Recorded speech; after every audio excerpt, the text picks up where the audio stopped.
જય શ્રી કૃષ્ણ, જય માતાજી ફ્રેન્ડ્સ. કાલે જે લોટીમાં જાસૂદની કળીઓ મૂકી હતી એ સવાર થતાં મસ્ત ખીલેલા ફૂલ બની ગયા છે. અમારી સોસાયટીમાં ઘરની પાછળની લાઇનમાં જ મસ્ત મહાદેવનું મંદિર છે, ત્યાં આ ફૂલ લઈને જવાના છે. અમે ત્યાં દરરોજ મહાદેવને દૂધ, જળ અને પુષ્પ ચડાવવા માટે જઈએ છીએ. તો ચાલો તમને પણ આજે મહાદેવના દર્શન કરાવી દઉં. કાલથી તો મને પણ દર્શન કરવા નહીં મળે. મંદિર એકદમ શાંત અને મોટી જગ્યાવાળું છે. અહીંયા પીપળાનું ઝાડ, શીતળા માતા, બળિયાદેવ એમ મંદિર પણ છે. મંદિરમાં જઈએ તો એકદમ મન શાંત થઈ જાય એવું મંદિર છે. એની બહુ મજા આવતી હતી. આવું રહેવાનું પાછું ક્યારે મળશે, કારણ કે ભગવાનના રોજ દર્શન થાય અને રોડ પરનું જ મકાન હતું એટલે બહુ મજા આવતી હતી. તો ચાલો હવે બરોડાને બાય બાય કરવાનો સમય આવી ગયો છે. અમારો સામાન પણ ભરાઈ ગયો છે ટેમ્પોમાં.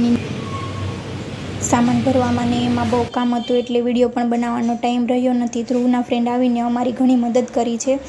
પછી નીવું અને મારી ફ્રેન્ડને બાય બાય કરીને અમે નીકળી ગયા.